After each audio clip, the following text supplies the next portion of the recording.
The next type of question asked from the topic are on the theorem basic proportionality theorem and its converse.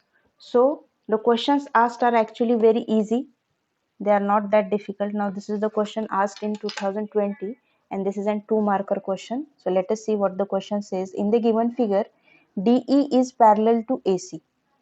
So what is given? DE is parallel to AC and DF is parallel to AE. So DF is parallel to AE. And you have to prove BF upon FE equal to BE upon EC. So your proof that is BF upon FE equal to BE upon EC.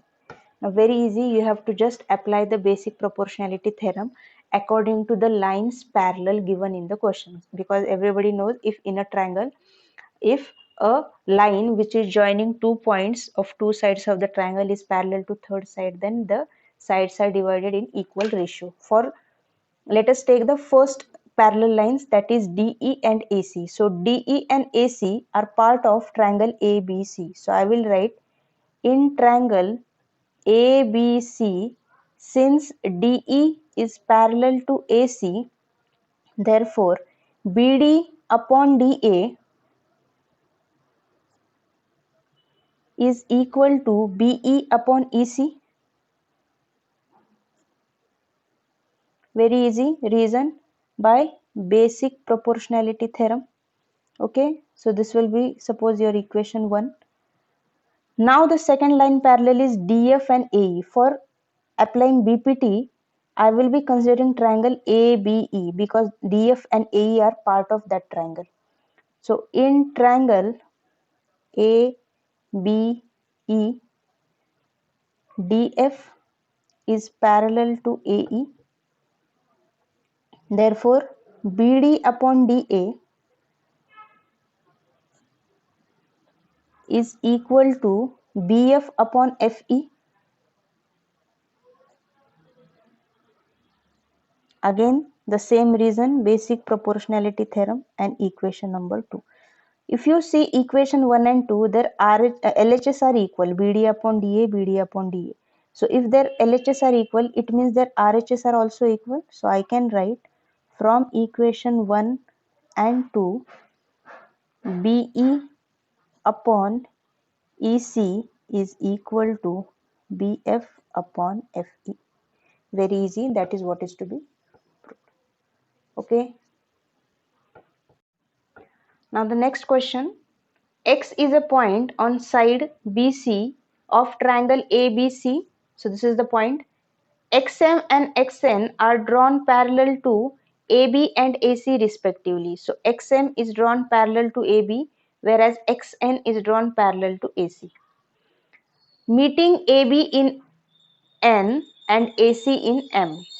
MN is produced, so you have extended MN till point T, whereas CB is also extended so that they both meet at point T. And you have to prove Tx square is equal to Tb into Tc. So I have written whatever is given, XM parallel to AB, XN parallel to AC, and Tx square is equal to Tb into Tc. So now as you can see, the sides here whose relation we have to obtain is Tx, Tb and Tc. So Tx, Tb and Tc. So you have to consider the triangles accordingly. Now, if I take XM is parallel to AB, so XM is parallel to AB.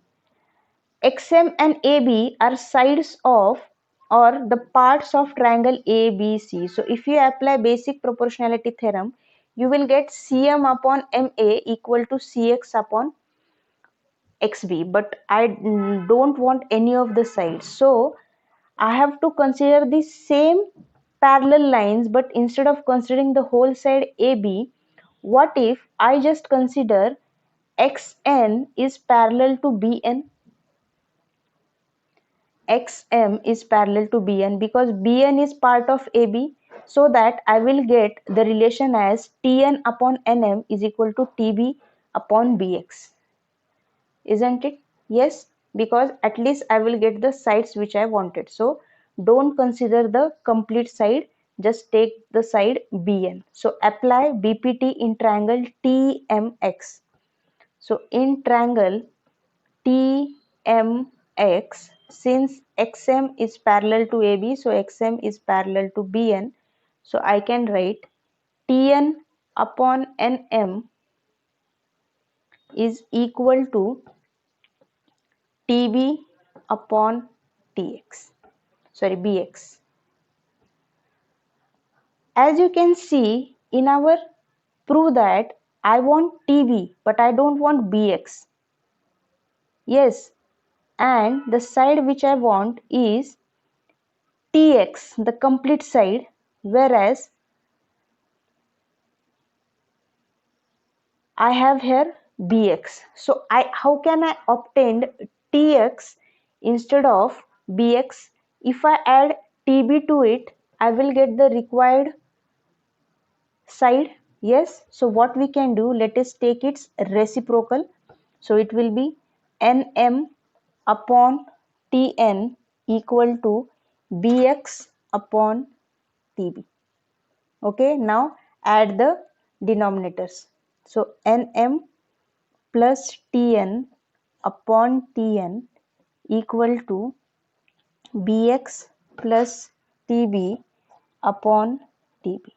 Now Nm plus Tn will give me Tm upon Tn equal to Tx upon Tb.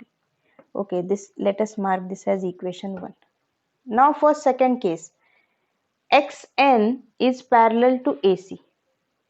Now again, will you take the triangle, complete triangle? No, here also I want a relation between Tn and Nm so that I can equate them. So let us apply the basic proportionality theorem in triangle TMC because I want side TC. So in triangle TMC, here you have to write basic proportionality theorem. Again, Xn is parallel to Cm.